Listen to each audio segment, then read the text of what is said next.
Sonora FM, part of KG Radio Network.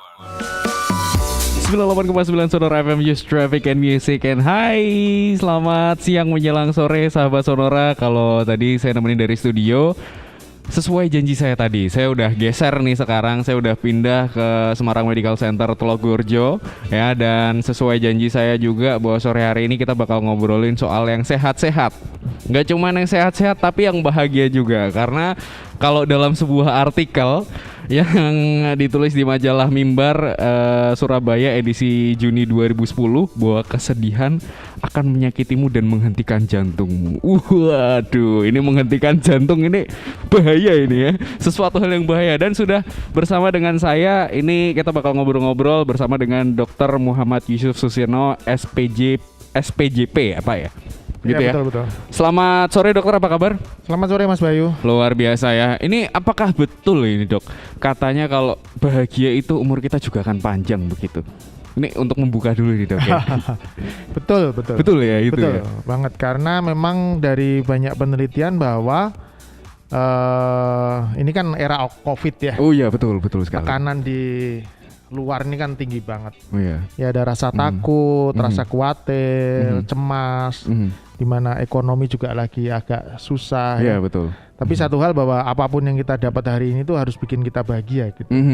Karena ternyata dari penelitian ketika kita itu depresi, kemudian kita sedih yang mendalam, bahkan sampai pikiran merasa putus asa, itu ternyata berhubungan dengan penyakit jantung, Mas. Oke, wah ini gini dok, ini mumpung membuka dengan pertanyaan jantung itu guys. Saya tuh sering deg-degan dok kalau misalnya itu ketemu sama gebetan saya. Itu Gitu. Apakah bahaya dok sebenarnya dok?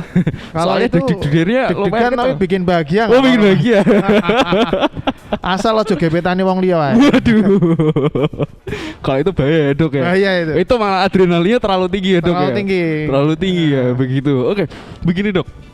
Nah, ini kan ternyata saya tadi juga sempat baca-baca juga di sebuah artikel yang mengatakan bahwa ternyata penyakit jantung ini menyerang masyarakat Indonesia sekitar 12,1% dari populasi. Apakah sebenarnya itu memang sebanyak itu dok yang ada di lapangan? Mungkin sebenarnya lebih banyak lagi. Oh malah lebih banyak lagi dok? Karena statistik itu kan ada ketika pasien terdeteksi. Ketika pasien datang ke rumah sakit atau ke puskesmas dan kemudian dari situ statistik itu dikumpulkan. Angkanya jadi 12,1. Tapi sebenarnya tingkat mortalitas paling tinggi itu tetap sebenarnya dari penyakit jantung. Dan itu secara umum bisa mencapai sekitar 50% populasi. Waduh, 50% ya dok ya? Itu bisa lebih, bahkan pada beberapa negara itu bisa lebih. Jadi harus diakui bahwa penyakit jantung ini menjadi salah satu penyebab kematian yang cukup gede gitu untuk kita. Jadi takut pada COVID ya memang kita harus khawatir ya. Oh iya, wajib dok. Tapi jantung tetap harus dijaga gitu. Wah itu dok. Ya kan kadang-kadang kan kalau biasanya penyakit itu kan karena tumpukan ya dok ya. Karena dari muda pola makannya ngawur, terus semua mulai santan, terus babat, disikat semua. Nah itu bahaya juga ya dok ya sebenarnya itu kalau dibiarkan gitu ya sebenarnya. Ya sebenarnya memang proses itu, jadi penyakit jantung itu sebenarnya memang betul dimulai dari usia kita masih muda, dari masih dini, muda. gitu ya. Jadi ketika kita usia masih 20, 30 tahun, yang kita bahas di sini adalah penyakit jantung koroner ya. Penyakit jantung. Karena ada beberapa penyakit jantung bawaan. Kalau itu kan tidak berdasarkan usia ya. Gitu. Kalau penyakit jantung koroner memang kita cicil. Kita cicil tanda kutip dari usia masih muda. Masih muda ya dok. Ya, dengan pola makan, pola hidup, ada risk factor misalnya dengan merokok ya. Terus waduh itu langsung saya deg-degan tadi dok. Itu sebetulnya langsung deg-degan tadi. Terus ya salah satunya adalah dengan stres. Stres juga ya dok ya. Itulah kenapa makin lama ini trennya kayaknya memang makin muda itu. Oke. Saya kebetulan ahli jantung yang juga melakukan intervensi, misalnya pemasangan stent jantung atau ring jantung gitu ya. Dan ini saya lihat memang makin lama makin muda. Hari ini saya memasang stent pada usia 46 tahun lah. 46 Itu tahun. seorang laki-laki usia 46 tahun, tapi memang beliau dengan diabetes. Ah, oke. Kurang lebih 3 bulan yang lalu ada pasien usia masih 32 tahun, itu dengan buntu total di salah satu pembuluh darah. Buntu total, Dok. Buntu total. Waduh. Jadi beliau mengalami serangan jantung di Purwokerto waktu itu. Kemudian kebetulan karena saya praktek di Telogorjo sama di Purwokerto juga. Nah, setelah mengalami serangan itu datang ke tempat saya, kemudian saya, ini kok mengalami serangan jantung nih. Oke. Kemudian beliau kita lakukan kateterisasi dan ternyata buntu total. Buntu di total. satu pembuluh darah. Dan tidak ada faktor resiko, Mas. Tidak ada faktor risiko, Dok. Kolesterol oke lah, so-so hanya sekitar 200-an gitu ya, nggak terlalu tinggi. Gula nggak ada, hipertensi normal. Satu yang ternyata setelah kita gali, itulah fungsinya kenapa kita harus wawancara yang baik ya. Itu adalah ternyata beliau ayahnya seorang penderita jantung dan mengalami stroke juga. Jadi, satu-satunya yang kurang bagus pada beliau sebagai faktor risiko adalah faktor genetik. Genetik seperti Jadi itu. itu juga tidak bisa dihindari itu. Tapi mungkin sebenarnya bisa dicegah kalau misalnya kita melakukan Pola hidup sehat. pola gitu, hidup Dok. yang sehat dan kadang-kadang kita harus melakukan screening. Screening. Oke. Bagaimana itu, Dok, screeningnya, Dok? Jadi kalau misalnya kita atau seseorang gitu itu udah pernah mengalami atau tahu bahwa beliau ini punya faktor resiko. Faktor resiko jantung koroner itu apa sih? Misalnya hipertensi, oke. diabetes, merokok, kolesterol, obesitas, genetik. Oke. Laki-laki. Oh, laki-laki justru malah jauh lebih besar, Dok, Laki-laki potensinya. bagaimanapun entah kenapa itu resikonya lebih tinggi. Oh, Mungkin karena wanita kan ada hormon estrogen. Ya. Oh, oke. Oh, berarti hormon juga berpengaruh juga, Dok, sebenarnya. Pada wanita hormon estrogen yang mereka miliki, ini paringane Gusti Allah ya. Jadi itu bersifat lebih protektif terhadap kelainan endotel atau kelainan pada dinding pembuluh darah. Jadi biasanya itu laki-laki ketika di atas 40 tahun itu udah mulai dianggap sebagai risk factor. Wanita itu biasanya di atas 50. Wanita di di atas 50 kan udah menopause. Ya. Nah, tadi kembali lagi ketika seseorang udah merasa aku ada genetik nih, aku ada hipertensi, aku ada gejala gula. Orang tua misalnya ada penyakit jantung, maka akan lebih baik misalnya dilakukan pemeriksaan kesehatan jantung lebih dini gitu. Awareness itu ya, Dok, ya sebenarnya. Betul. Harus disadari sama masyarakat semua begitu. Iya. Nah, ini dari tadi kan kita membahasnya mengenai karena pola makan, kemudian genetik dan segala macam. Tapi di sebuah artikel yang dokter tulis itu kan berhubungan dengan psikis ya, Dok, ya, kalau saya bilang betul, itu ya. Nah, itu bagaimana bisa menyebabkan jantung koroner, Dok? Jadi ya itulah kenapa kalau ketemu pasien tuh sering saya bilang supaya pasien-pasien saya itu kalau bisa nggak usah terlalu gampang stres gitu ya. Kalau bisa sih bahagia gitu. Wah, itu, Dok. Satu kata tapi susah sekali, Dok, itu, Dok. Kenapa kok susah, Mas? Wah, ya itu, Dok. Menerima kenyataan itu susah sekali itu dulu, Dok. Kadang-kadang tuh sudah direnungi tapi tidak hilang-hilang gitu. Karena ekspektasi kita terlalu tinggi, Mas. Wah, itu ya, Dok, ya berarti ya. Jadi sebenarnya kalau kita coba misalnya ada apa sih nikmat paling gede kita itu?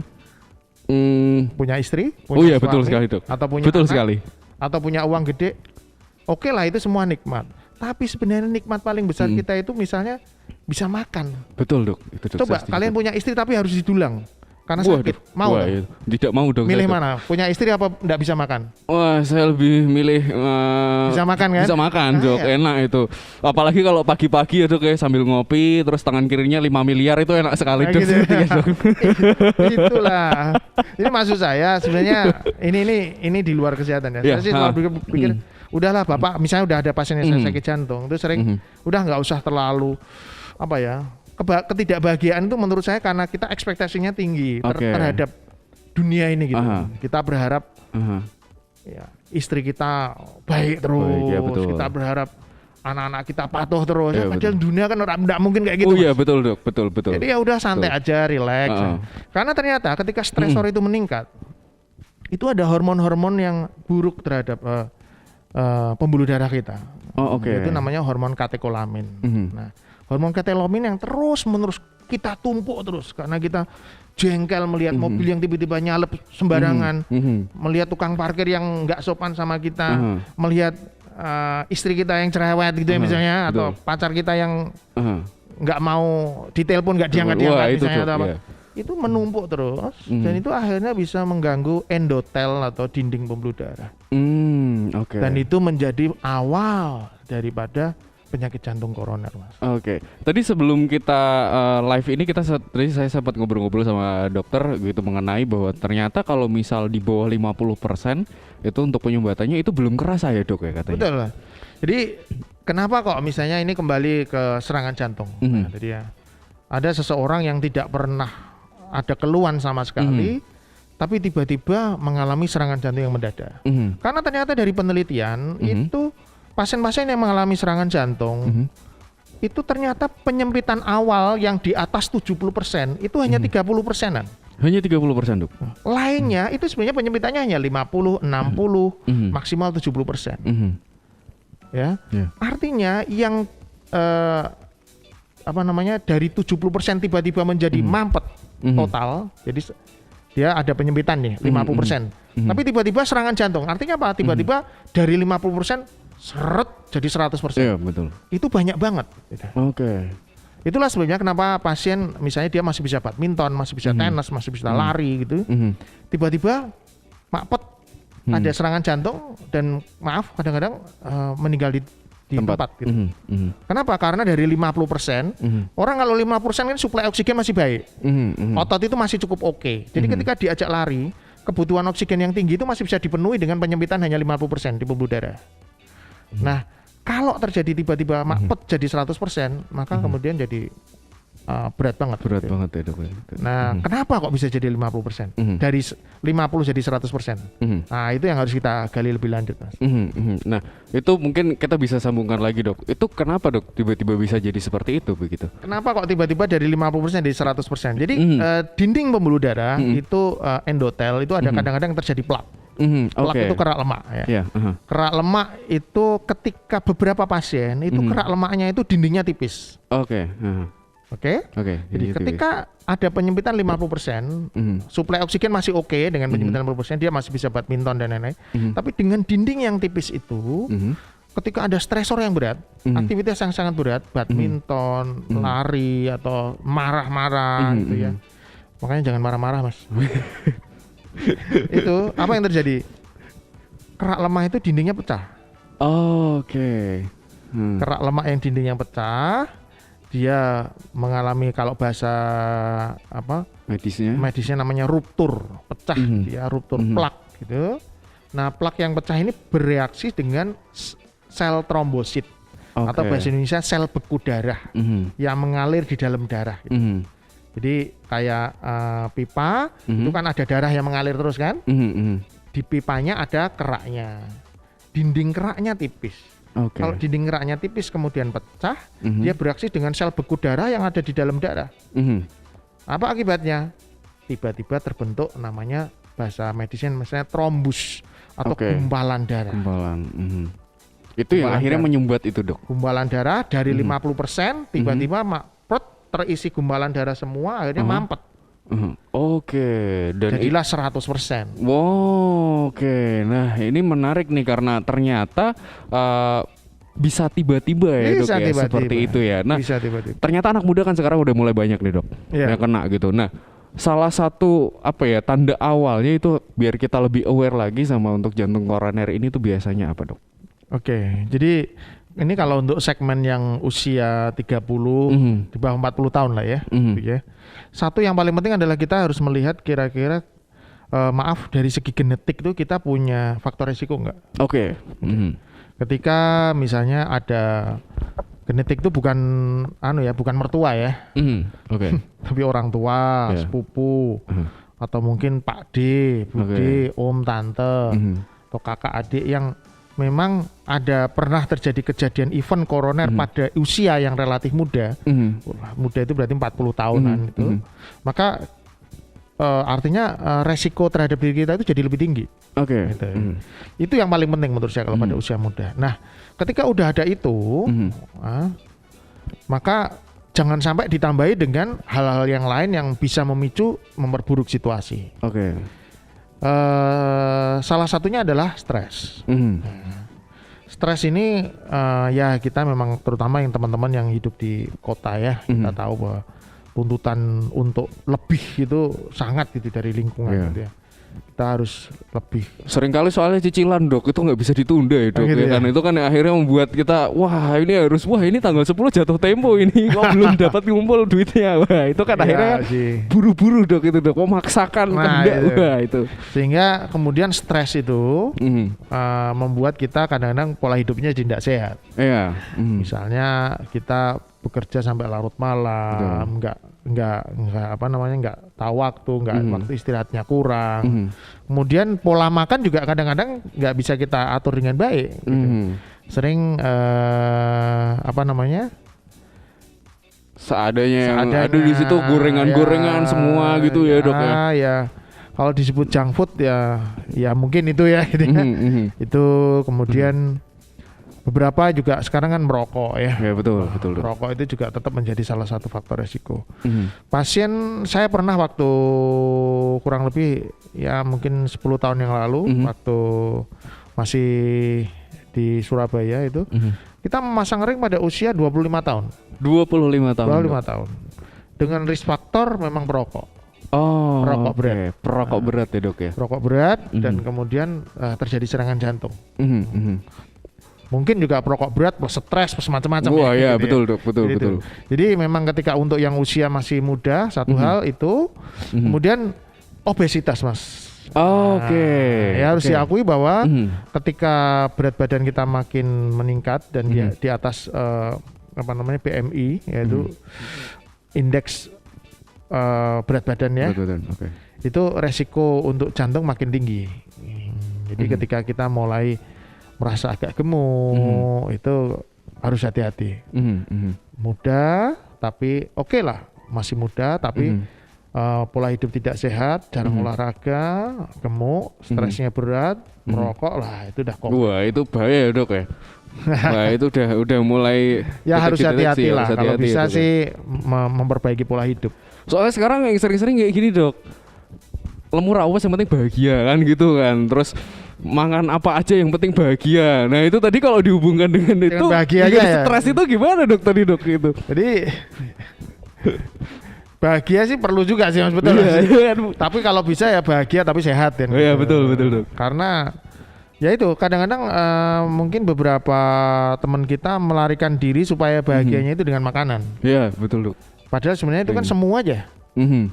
Semua aja. Misalnya kita punya pola pikir aku harus ini gitu. Aku harus lulus dengan misalnya nilai A gitu ya. Oke, itu boleh menjadi penyemangat kita sih. Tapi ketika misalnya kita lulus dengan nilai B, ya udah nggak apa-apa gitu. Itu namanya kita menerima kenyataan kan gitu. Tapi ketika dilarikan dengan makanan, kemudian saya sebenarnya nilai B-nya nggak berubah. Jadi sebenarnya tidak harus kebahagiaan itu dilarikan dengan sesuatu yang lain menurut saya. Mungkin yang lebih sehat misalnya dilarikan dengan olahraga gitu ya dok ya. Atau ya nongkrong tapi nggak usah makan yang terlalu berlebihan, nggak usah harus merokok dan lain-lain. Saya kira sih demikian mas. Nah itu kan tadi lebih ke apa ya dok ya, kalau saya bilang itu lebih ke awareness dari diri kita. Nah tapi kalau untuk tanda-tandanya sendiri misalnya kayak ada gejala apa gitu dok, itu sebenarnya ada juga kah sebenarnya? Oke, jadi beberapa pasien memang bersikap abai terhadap gejala yang awal yang ada. Jadi misalnya kadang-kadang ternyata beberapa pasien setelah kejadian serangan jantung itu sebenarnya ketika kita gali lebih lanjut itu sebenarnya sebelumnya sudah pernah ada gejala. Tapi kadang-kadang diabaikan. Misalnya nyeri dada. Dada enggak enak. Kadang-kadang saya nyeri dada dok gitu. Tapi itu udah beberapa bulan yang lalu gitu misalnya. Terus atau sesak napas. Atau penurunan kapasitas fungsional. Misalnya kemarin itu masih bisa aktivitas ini. Kemudian akhir-akhir ini kok capek ya, gampang capek begitu ya dok. Kemudian kadang-kadang dadanya enggak enak ketika melakukan aktivitas tertentu. Nah itu sesuatu yang harus harus diperhatikan sehingga mungkin kita membutuhkan konsultasi dengan dokter misalnya gitu untuk memastikan kira-kira ini kita itu faktor resiko, level resiko untuk terjadi sesuatu itu rendah, sedang atau tinggi. Nah itu yang perlu dilakukan pemeriksaan lebih lanjut. Kalau kita mau bicara tentang screening ya, sekarang ini ada pasien nih, ada seseorang deh, dok saya usia 40 tahun, saya kepingin cek jantung, apa sih yang perlu kita cek?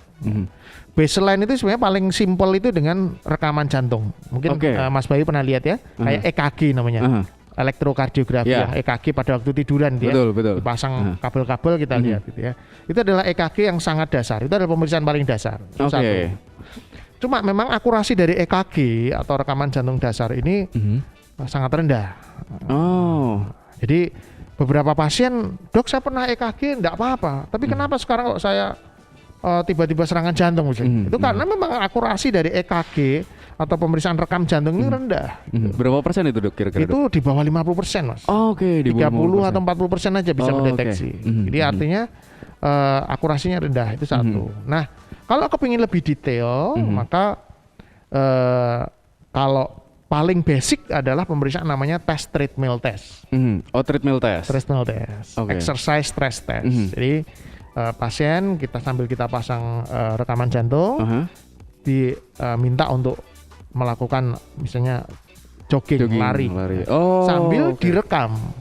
Jadi bukan hanya treadmill di tempat fitness ya, tapi treadmill di tempat klinik atau rumah sakit di mana di situ EKG-nya itu EKG pada waktu kita lari. Kenapa kok demikian? Nah, karena gini, kalau kita EKG yang biasa yang kita waktu tiduran itu kebutuhan oksigen rendah. Ya kan? Oksigennya segini. Nah, ketika kita stress test, lari, maka kebutuhan oksigen jantung itu kan meningkat. Kalau suplainya kurang, misalnya kurang karena ada penyempitan, maka grafiknya akan berubah. Terlihat ya dok ya di situ ya dok ya. Walaupun tidak semuanya, tapi paling tidak itu bisa menjadi screening. Atau ketika lari-lari, treadmill, kemudian tiba-tiba pasien merasa ada keluhan misalnya, nyeri dada atau sesek atau sakit. Nah itu adalah warning. Jadi kalau mau ke arah koroner yang paling simple adalah treadmill test tadi. Lebih bagus lagi kalau kita kombinasi dengan namanya calcium score. Bagaimana itu dok? Calcium score itu adalah di foto, foto ronsen aja, radiasinya kecil. Kita foto, kita mau melihat di dinding pembuluh darah koroner itu banyak kalsium apa enggak? Kalsium itu kapur mas. Karena ketika kapurnya banyak, maka kemudian resiko koronernya meningkat.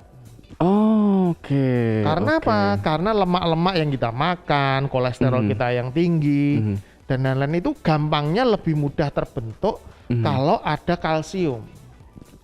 Lebih gampang nempel, gampangnya gitulah ya. Ibaratnya mengikatnya ya dok ya, gitu ya. Itu pada pembuluh dinding yang ada kalsiumnya. Jadi dari dua data ini, kalsium dan treadmill, kita akan secara anatomis melihat ada tidaknya kalsifikasi atau pengapuran tadi di dinding pembuluh darah. Kalau treadmillnya juga kurang bagus, harus hati-hati. Dok, kita akan menjawab pertanyaan dari WhatsApp yang sudah bergabung. Oke Mas Bayu. Kita mulai dari yang pertama dari Widi di Semarang. Dengan pertanyaannya, ibu saya beberapa waktu lalu mengalami pembengkakan jantung. Benarkah apakah pembengkakan jantung ini tidak bisa kembali seperti semula? Apa yang harus dilakukan selanjutnya? Jadi pembengkakan jantung ya. Pembengkakan jantung kalau istilah medisnya namanya kardiomegali atau pembesaran dari kardio itu jantung. Memang harus diakui bahwa tubuh kita itu kadang-kadang tidak bisa kembali seperti semula mas. Gitu ya. Meskipun sudah dengan pengobatan yang maksimal. Apalagi jantung. Ya. Jadi sebenarnya kalau ditanya dokter tuh bisa membuat normal lagi nggak? Nggak bisa.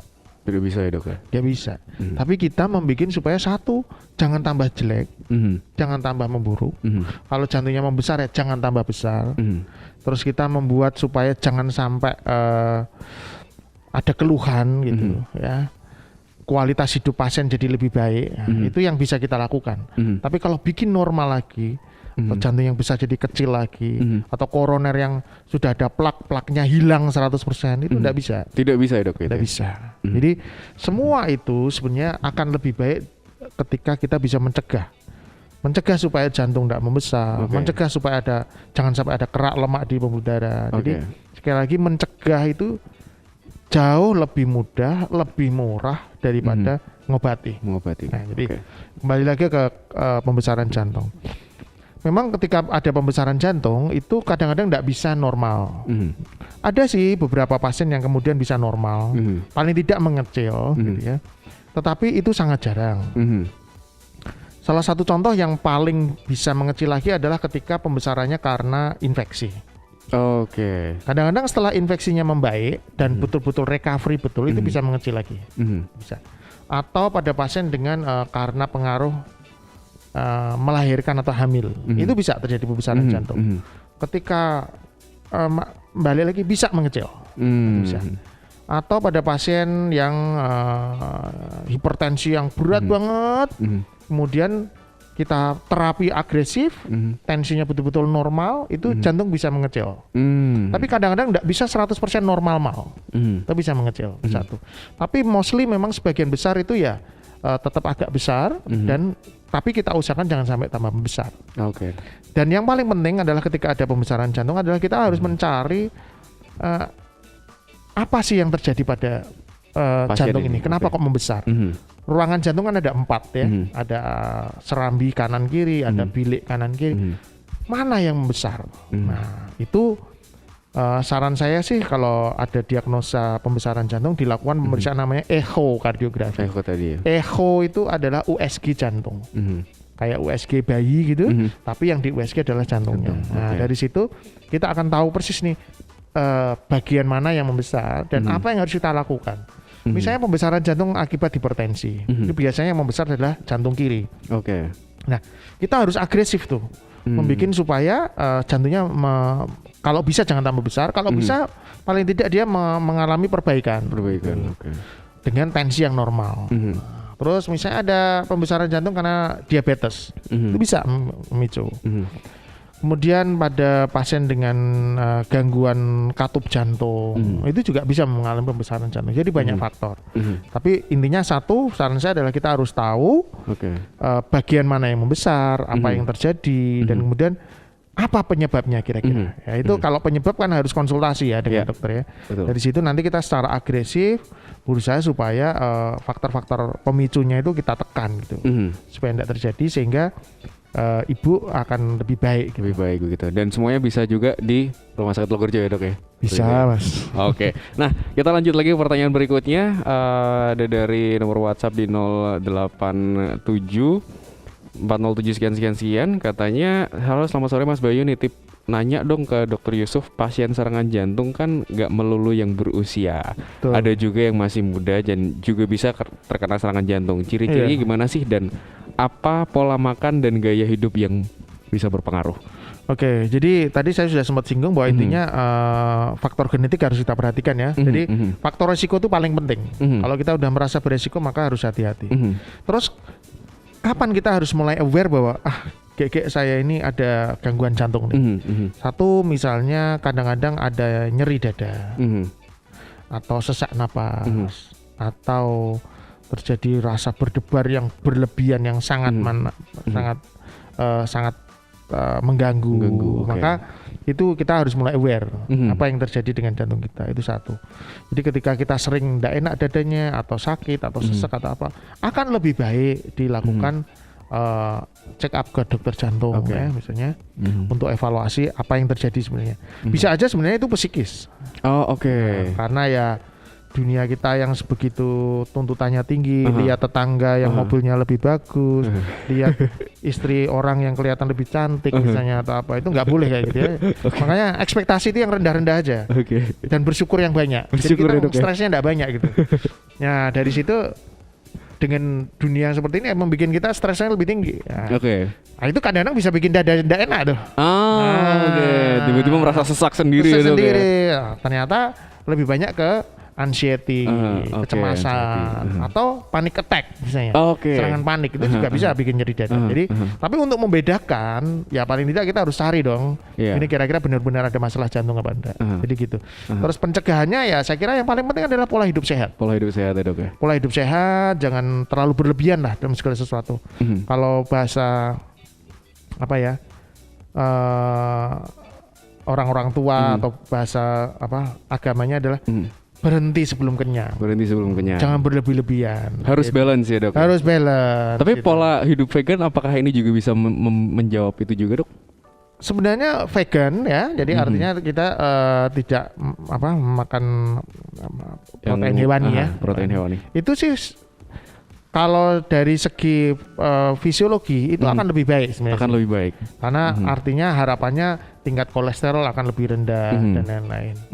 Oke, kita lanjutkan ke pertanyaan berikutnya. Saya Agnes di Raden Patah. Kemarin teman saya masih muda meninggal karena jantung. Padahal almarhum ini rajin berolahraga juga. Nah ini mengenai ini juga, ini menarik. Tadi kita sempat berbincang juga dok mengenai orang olahraga begitu. Nah olahraga yang seperti apa? Misalnya atlet ini pun yang secara makan dijaga, kemudian ada tes jantung dan segala macam, ternyata ada juga yang terserang serangan jantung di lapangan. Nah ini kasusnya seperti apa dok? Oke, jadi yang ini adalah kasus namanya sudden cardiac death. Jadi peristiwa terjadi meninggal mendadak. Oke, meninggal mendadak. Nah, sudden cardiac death ini gampangnya terbagi menjadi dua faktor. Satu, meninggal mendadak karena gangguan serangan jantung yang dari koroner, dari pembuluh darah, ada penyempitan atau penyumbatan yang mendadak, atau bukan dari koroner tapi dari gangguan listrik jantung. Oke.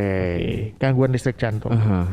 Nah, kalau koroner itu biasanya usianya sudah agak tinggi sedikit. Tinggi sedikit, oke. Misalnya 30 ke atas, 40 tahun ke atas, kemudian biasanya kayak tadi ada faktor resiko sedikit-sedikit ya. Gitu. Tapi kalau yang ini, yang karena gangguan listrik jantung, seringnya hampir-hampir nggak ada faktor resiko. Oh, okay. Sehat betul, ya. Dan kadang-kadang tidak selalu pada waktu aktivitas, bisa pada waktu istirahat, bisa pada waktu tidur. Seperti kalau tidak salah satu almarhum aktor ya, itu meninggalnya pada waktu mau istirahat. Itu bisa, itu gangguan listrik jantung kemungkinan, karena kita tidak melakukan otopsi ya. Okay. Gitu. Jadi yang tadi teman masih muda meninggal mendadak, ada dua kemungkinan tadi, gangguan listrik jantung atau koroner kalau masih muda. Nah itu yang perlu kita evaluasi lebih lanjut. Jadi ketika mau olahraga, terutama yang olahraga berat, ya, misalnya maraton, okay. Atau kan ada tuh, beberapa pemain sepak bola, lagi olahraga, orangnya sehat, usianya masih belum ada 30 tahun, tiba-tiba meninggal mendadak. Itu pernah terjadi. Itu biasanya sih karena gangguan listrik jantung. Gangguan listrik jantungnya terjadi karena ada kondisi namanya, ini istilah medis ya, namanya hipertrofi kardiomiopati. Artinya kelainan otot jantung yang terlalu tebal, Mas. Oke. Penebalan otot jantung yang di luar kewajaran. Oke. Ketika di luar kewajaran, ini bisa mengganggu irama jantung sehingga irama jantungnya jadi tidak teratur banget. Mungkin kalau teman-teman pernah lihat film apa itu untuk emergency atau apa itu yang di listrik tuh. Oh oke. Di defibrilasi. Yeah. Itu obatnya dengan itu. Cuma untuk screening apakah ototnya tebal apa enggak, ya memang harus ke dokter. Harus ke dokter ya dok. Minimal dengan rekam jantung kita akan melihat kira-kira listrik jantungnya gimana. EKG tadi ya, elektrokardiografi rekam jantung. Kalau perlu, kalau mau melihat otot jantung ya harus dilakukan echo. Yang tadi untuk pembesaran jantung tadi, atau USG jantung. Jadi dari situ kita akan melihat ototnya itu tebal banget apa enggak. Ketika ototnya terlalu tebal, enggak boleh olahraga terlalu berat. Jadi kalau, dan biasanya itu ada faktor genetik. Ada faktor genetiknya juga. Jadi ketika pernah ada hubungan darah dengan kita meninggal usia mendadak, usia muda, lebih baik cek jantung. Disitulah harusnya kita saatnya aware ya dok ya. Aware, ya, betul. Oke, kita bergeser untuk pertanyaan berikutnya. Ada dari Risma di Pelamongan. kemarin dada saya berdebar kencang, lemas dan juga berkunang-kunang sehabis kaget. Apakah saya terkena serangan jantung dan jantung suka terasa terhentak tiba-tiba? Oke. Berdebar-debarnya karena apa ini kira-kira? Karena sudah masuk tanggal 20? Karena pacarnya nggak balas-balas WA misalnya atau gimana gitu. Atau sekilas lihat motor di jalan boncengan sama orang lain, itu juga berdebar tuh. Jadi tapi begini juga dok, seringkali begitu ada juga case-case yang ketika kita mau istirahat disitulah kerasa deg-degan gitu pas pada saat tidur. Nah itu apakah juga kondisi yang normal seperti itu? Jadi kalau berdebar ini bab yang lain. Oh, bab lain. Ini namanya palpitasi kalau bahasanya. Palpitasi, palpitations itu kalau bahasa Inggris. Itu bisa menjadi salah satu gangguan karena gangguan irama jantung. Irama jantung. Oke. Nah, gangguan irama jantung itu bisa aja normal. Maksudku, jarang terjadi, misalnya deg-deg gitu ya. Jadi listriknya iramanya itu agak kurang teratur sedikit. Itu bisa aja normal. Tapi bisa aja perlu obat gitu. Untuk itu memang harus dilakukan pemeriksaan lebih detail sedikit. Minimal dengan rekaman jantung tadi, EKG tadi. Nah, tapi kalau dengan kayaknya yang WA ini kayaknya usianya masih belum belum lanjut lah ya. Belum lanjut lah ya. Mungkin anggap aja sekitar 25 gitu ya. Karena deg-degan, lemes gitu ya itu. Kalau masih usia muda, biasanya sih gangguan irama jantung dan bukan serangan jantung yang kita sebut tadi, misalnya serangan jantung penyumbatan atau penyumbitan. Kayaknya sih bukan. Mungkin gangguan irama. Cuma sejenis apa gangguan iramanya? Itu yang harus lebih detail diperiksa. Oke. Berikutnya ini ada lagi pertanyaan sore Mas Bayu, saya mau bertanya kepada Pak Dokter, obat depresan untuk orang depresi yang dianjurkan apa dan berpengaruh nggak sih dengan jantung gitu? Jadi intinya kalau ada teman yang ke dokter psikiater atau ke dokter kemudian mendapatkan obat antidepresan, overall sih obat antidepresan aman buat jantung. Nah, cuma memang harus hati-hati karena ada beberapa obat antidepresan yang bisa berpengaruh kalau dikombinasi dengan obat-obat yang lain. Jadi itu yang harus hati-hati. Kalau misalnya sudah ada gangguan jantung dan nyun sewu mengkonsumsi obat antidepresan, mungkin perlu suatu hari pergi ke dokter jantung untuk evaluasi. Kita lanjut untuk di pertanyaan berikutnya dari Ibu Ani di Banyumanik. Gejala depresi yang seperti apa yang bisa meningkatkan resiko penyakit jantung, dok?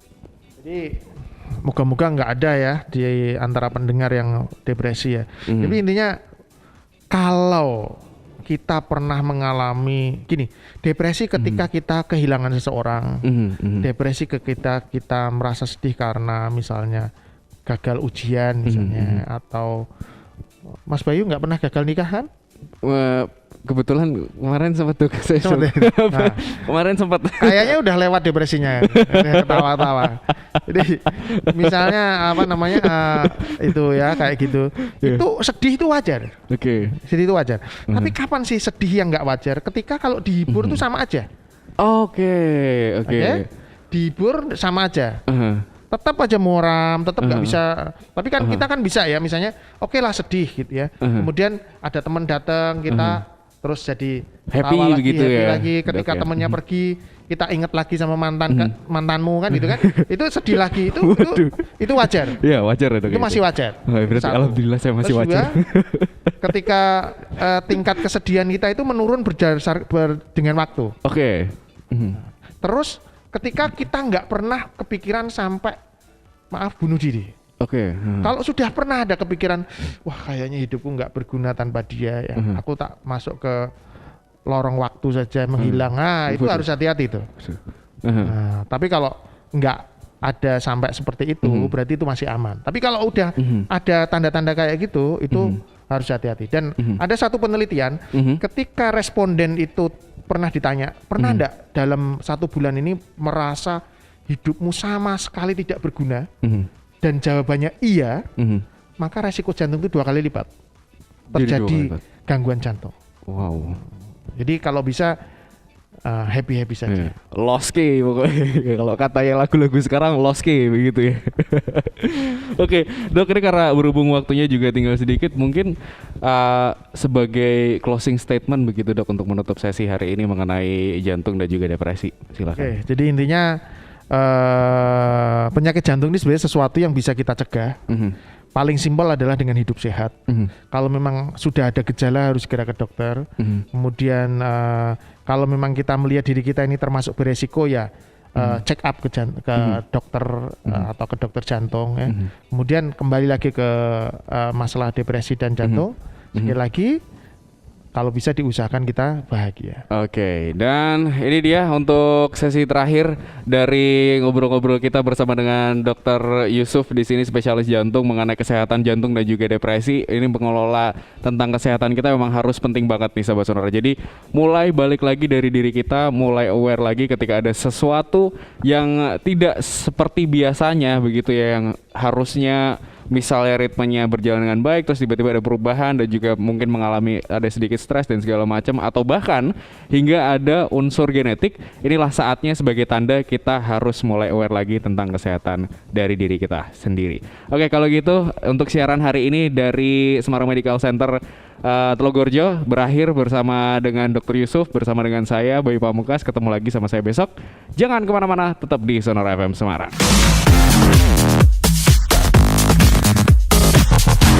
Sonora FM, part of KG Radio Network.